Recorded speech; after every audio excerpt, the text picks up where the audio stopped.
जिनको इतिहास के पन्नों में सभी लोग जानते हैं, राजा कर्ण। यहां का एक एक पत्थर अगर आप कहीं भी देखेंगे, एक एक पत्थर यहां का आपका खोदा हुआ मिलेगा। ये प्रमाण है, ये नगरी केवल राजा कर्ण की ही नहीं थी, बल्कि जैनियों के जो ऋषि मुनि हुए हैं उनकी भी यहां ये नगरी थी। तो यहां पर राजनीति क्षेत्र और धर्म क्षेत्र, ये दोनों यहां पर पुष्पित और पल्लवित हुए। आज हम यहां पर एकत्रित हुए संतों की वाणी को श्रवण करने के लिए, और ये जून का महीना है। इस जून के महीने में, इसी प्रचंड गर्मी में हमारे संत शिरोमणि सद्गुरु कबीर साहब जी का प्रादुर्भाव हुआ था। 627 वर्ष उनको हो चुके। 1399 में इस संसार में आए और आज 627 साल उनको हो गए, यानी 627वीं जयंती है। 120 साल तक समाज में घूम घूम करके, समाज में भ्रमण करके और समाज का ऑपरेशन करते रहे। आपने देखा होगा, कभी कोई डॉक्टर आपके रोग को देखता है और रोग देखने के बाद में वो आपका ऑपरेशन करता है। यदि डॉक्टर आप पर दया करेगा तो आपके फोड़ा का ऑपरेशन नहीं कर सकता, आपकी बीमारी को दूर नहीं कर सकता, आप हमेशा बीमार ही पड़े रहेंगे। उसी प्रकार से सद्गुरु कबीर साहब जी आज से 627 वर्ष पहले इस भारत देश की धरा पर गांव-गांव में घूम करके उन्होंने कहा कि गांव-गांव में भ्रमण करके समाज का ऑपरेशन करते रहे। किसका ऑपरेशन करते रहे? क्योंकि आदमी की बीमारी दो तरह की होती है। एक बीमारी होती है शारीरिक बीमारी, और शारीरिक बीमारी के लिए आपके पास में बहुत सारे डॉक्टर मिल जाएंगे, गांव-गांव में मिल जाएंगे, शहर-शहर में मिल जाएंगे और आपकी बीमारी को दूर कर सकते हैं। लेकिन एक दूसरी बीमारी हमारे अंदर होती है और वो बीमारी है मानसिक बीमारी, जिसका जिक्र अभी साहब जी ने भी किया, अंधविश्वास और रूढ़िवाद के संबंध में। जब हमारा जन्म होता है हम पानी की तरह निर्मल होते हैं।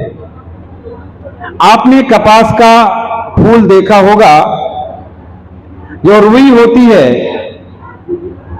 वो कपास का फूल है, और उसका जो फल होता है आपने देखा काला फल पक करके हो जाता है। उसी प्रकार से हमारा जीवन है।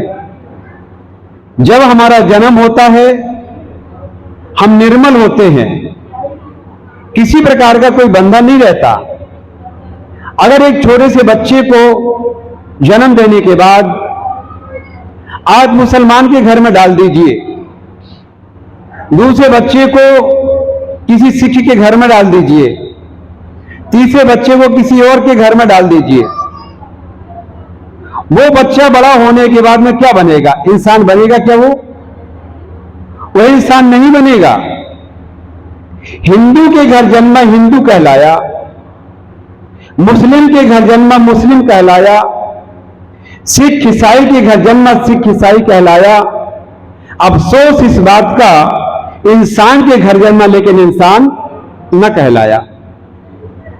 वो बच्चा जिस परिवेश में पलेगा, जिस परिवेश में उसका पालन पोषण होगा, वह बच्चा उसी रंग में रंग जाएगा।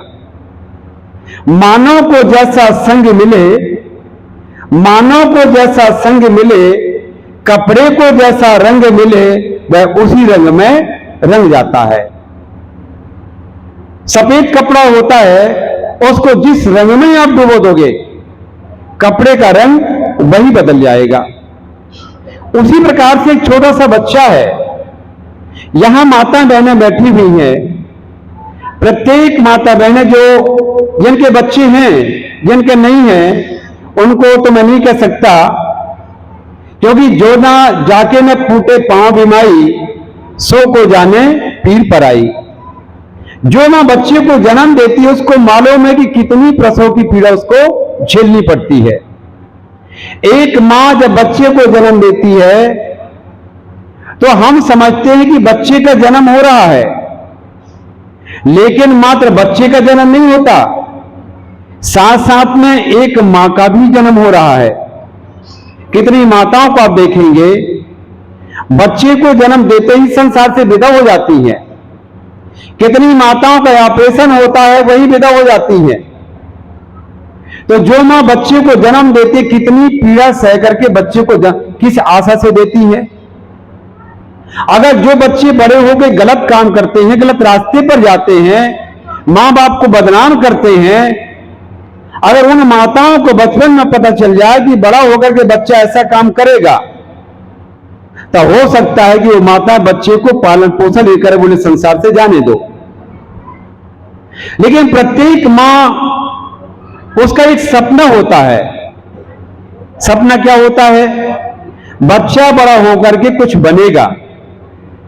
कहते धन्य मात पितु धन्य है, धन्य सुहृदय अनुरक्त, और धन्य ग्राम वह जानिए जहां जन्मे गुरु भक्त। माता जन्मे भक्त जन, कह दाता के सूर, और या तो रहती बांझली व्यर्थ गमाया नूर।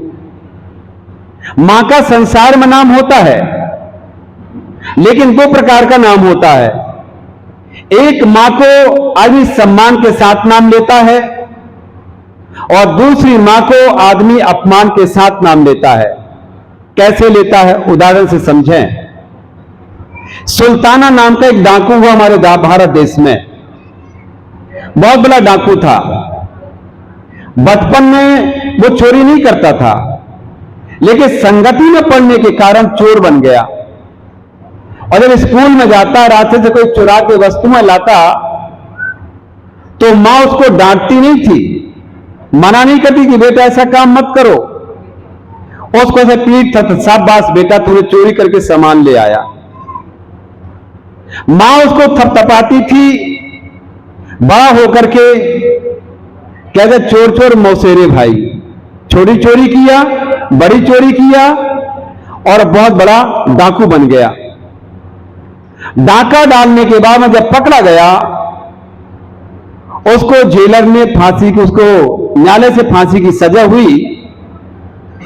फांसी देने के पहले एक नियम होता है, उस कैदी से, मुलजिम से पूछा जाता है तुम्हारी आखिरी इच्छा क्या है। उससे पूछा गया, उसने कहा मेरी अंतिम इच्छा है, मैं अपनी मां से मिलना चाहता हूं। बोले ठीक। आनंद फानन में उसकी मां को बुलाया गया। मां आती है।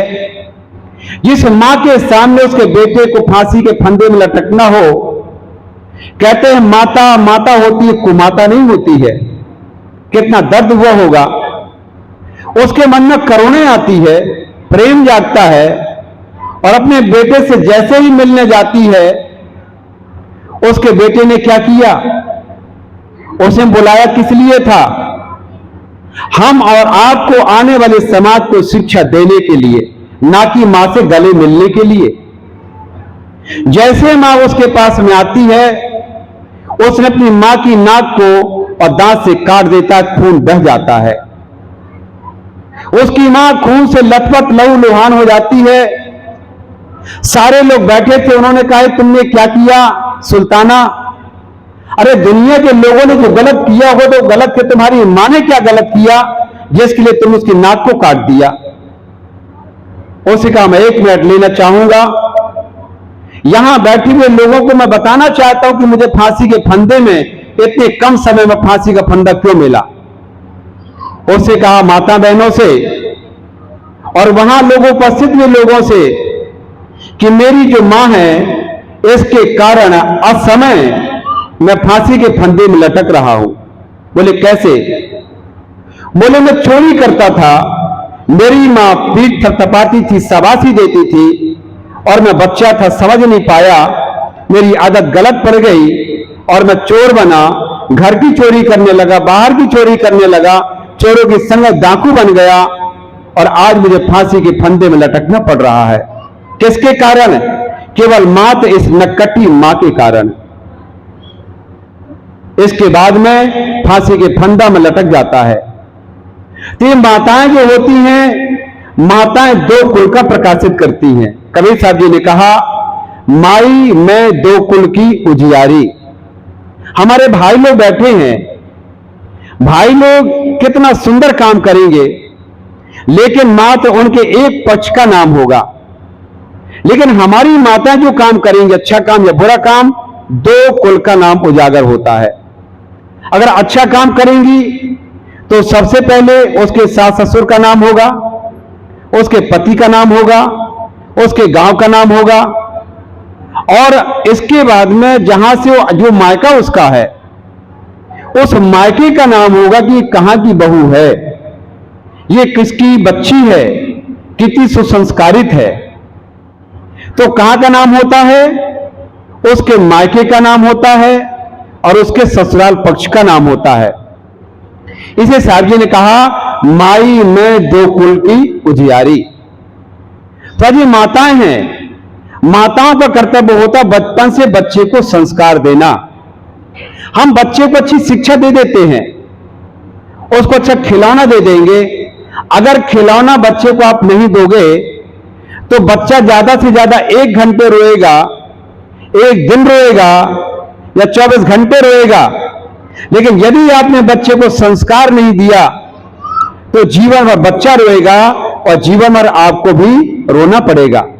इसे कहते हैं बच्चे को कुछ दो या न दो चलेगा, अगर बच्चों को अच्छी शिक्षा भी नहीं मिलेगी तो चलेगा, बच्चों को अच्छा पैसा भी नहीं मिलेगा तो चलेगा, अच्छा मकान बना के नहीं दोगे तो भी चलेगा। लेकिन यदि आपने बच्चों को अच्छे संस्कार नहीं दिया तो चलने वाला नहीं है। हम बचपन से संस्कार क्या देते हैं? जैसे बच्चा जन्म लेता है उसके गले में एक ताबीज बांध देंगे, एक धागा बांध देंगे, काला टीका लगा देंगे, बच्चे को नजर न लगे। अरे बेचारा बच्चा जानता भी नहीं कि मैं क्या हूं, काला टीका लगा दिए। और बच्चों को तो छोड़िए, आदमी जानवरों के नजर न लगे तो गले में जूता चप्पल बांध देता है। जरा सोचिए, इंसान को तो छोड़िए, गाय होगी भैंस होगी उसके गले में चप्पल का टुकड़ा बांध देंगे। अब बेचारी भैंस को पता भी नहीं है कि नजर क्या होती है, बेचारी शमशान भूमि में घूमती रहती है। इसके बाद में आदमी मकान को कहता नजर न लगे, मकान में हड़िया टांग देंगे, कहीं जूता चप्पल टांग देंगे। अरे अगर मकान कमजोर होगा तो इंजीनियर को दोष दो, मिस्त्री को दोष दो। जैसे एक घटना आपको बताऊं, इसी कमजोरी के कारण एक सिहोरा के पास में एक गांव है, वहां पर क्या है कि ऐसी लंबी दीवार थी और दीवार में इतनी सरिया निकली हुई थी। मिस्त्री ने क्या कि इसी में सरिया जोड़ करके और यहां दीवार करके छत को ढाल दो, और उसने उसकी बात को मान करके छत को ढाल दिया। और उसके पास में कम से कम 15 से 20 भैंसें थी, कुशवाहा समाज का था। कम से कम 15-20 भैंस, और एक भैंस की कीमत कम से कम 70-80 हजार थी, और पूरी भैंसियां बंधी हुई थी। अचानक क्या होता है कि लोड ज्यादा यहां पड़ा, पिलर का सहारा था नहीं, सरिया का उस पर गई नहीं थी, पूरा का पूरा छत एकदम नीचे गिर जाता है। बेचारा का कम से कम कितना लंबा नुकसान नहीं होगा, जेसीबी मिला मंगवा करके भैंस को अलग करना पड़ा। अब उसमें अगर वो काली कोई चप्पल बांध दिया होता या कोई मटका बांध दिया होता तो क्या मकान न गिरता क्या वो? क्योंकि जब उसका सरिया कमजोर है, कोई सपोर्ट नहीं है, तो मकान तो गिरेगा। तो अगर मकान हमारा कमजोर है तो चाहे आप कुछ भी करो, मकान गिरेगा। उसी प्रकार से भी बच्चा बचपन से संस्कार अच्छे देंगे तो हमारा बच्चा बड़ा होने के बाद में गलत रास्ते पर कभी नहीं जाएगा।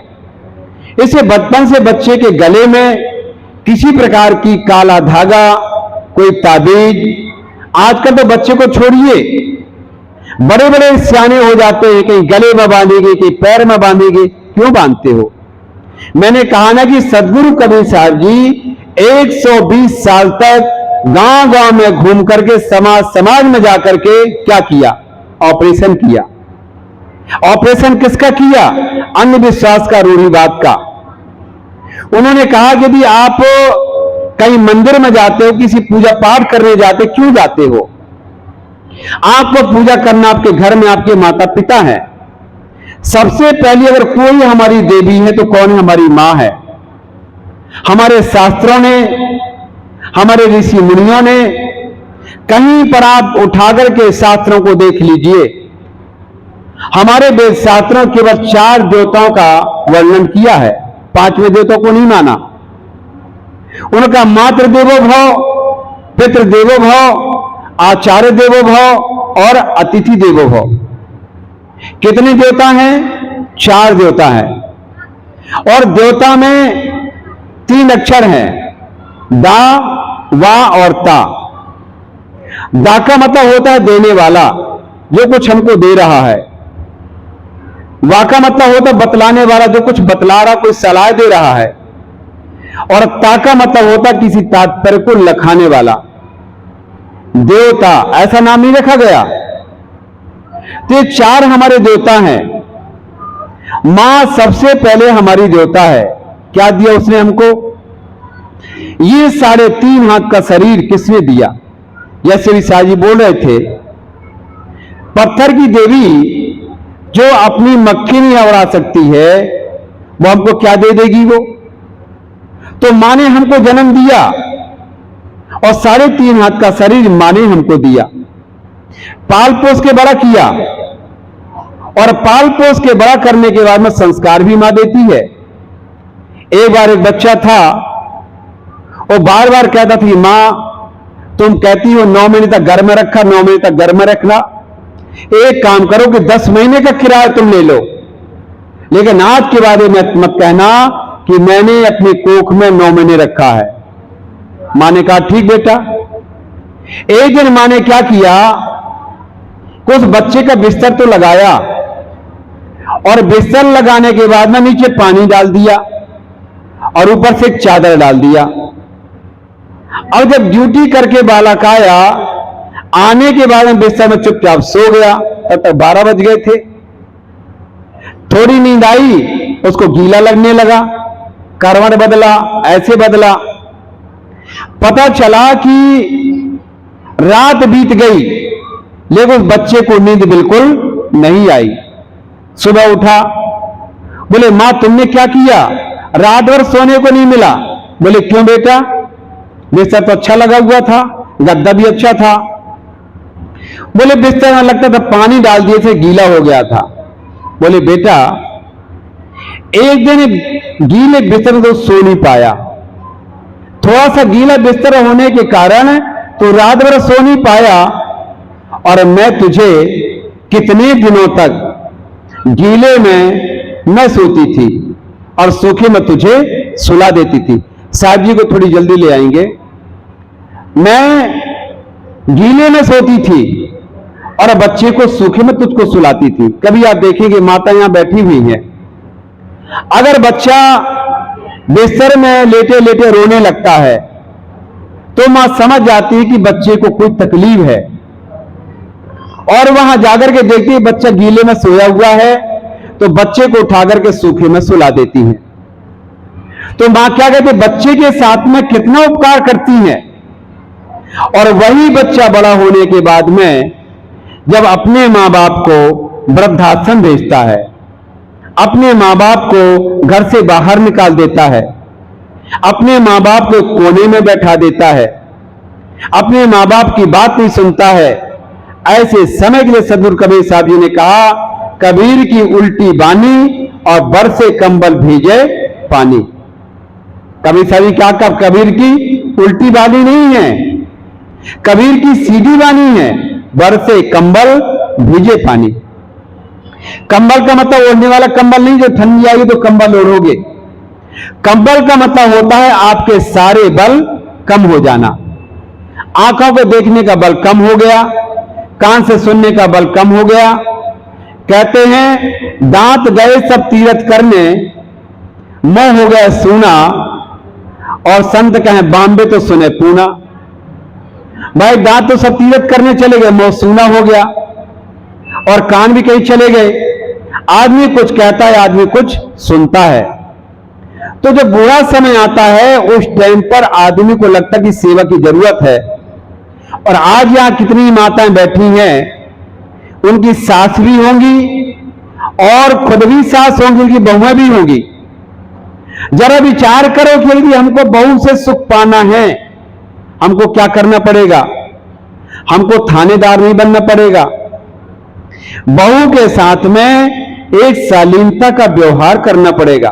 कहते हैं मृदुवाणी कोमल व्यवहार, मृदुवाणी कोमल व्यवहार सब सुखों की खान है, और प्रेम की गंगा बहे जहां पर सो घर स्वर्ग समान है। मृदुवाणी, घर में आपकी कोमल वाणी होनी चाहिए। घर में जरा सी गलती हो जाए तो सास को ज्यादा बोलना नहीं चाहिए। एक बार की घटना है, बहू से कोई गलती हो गई। सास ने क्या किया कि लूगर जल रहा था चूल्हे में, लूगर उठा के और मारने के लिए बहू के पास दौड़ी।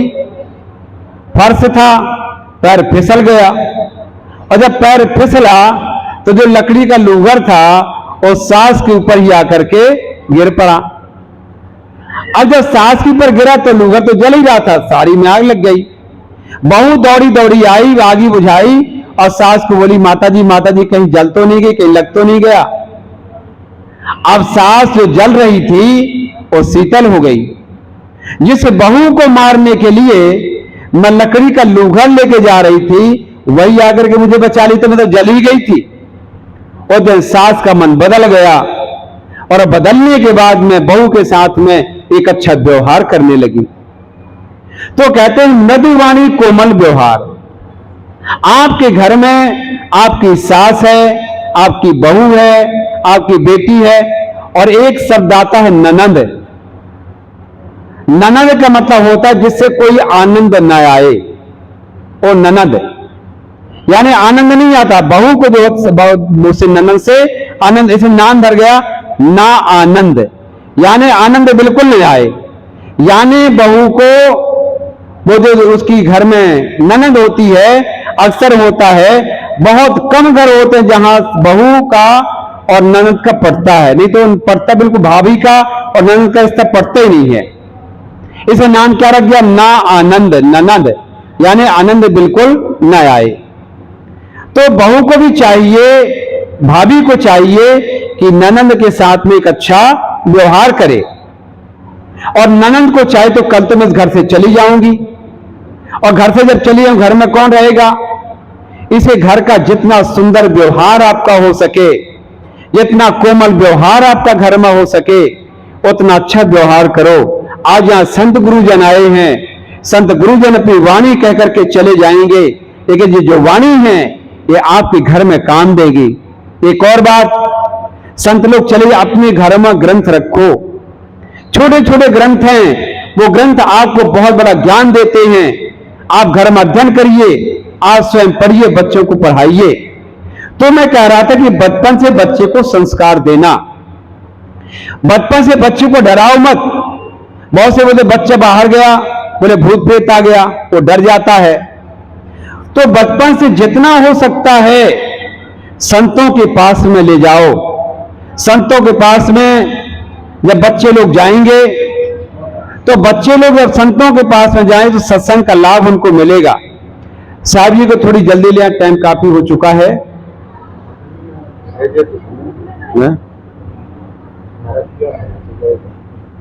तो विशेषकर हमें साहब जी की जो वाणियां हैं, तो मैं कह रहा सदगुरु कबीर साहब जी की जयंती है, 627 साल हो चुके हैं, और गांव गांव में जाकर के भ्रमण करके साहब जी हमको ज्ञान दिया।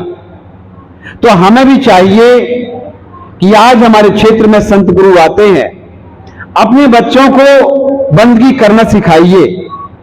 हमारे घर में संत गुरु आते हैं, कैसे संतों के चरण पखारना है। बहुत से लोगों को संतों की बंदगी करना भी नहीं आता है, तो कम से कम हमारे घर में संत गुरु जन आए तो कैसे बंदगी करना है, कैसे स्वागत सत्कार करना है। धीरे धीरे साहब जी आगे से ही लोग खड़े हो जाएंगे। अपनी वाणी को विराम देता हूं।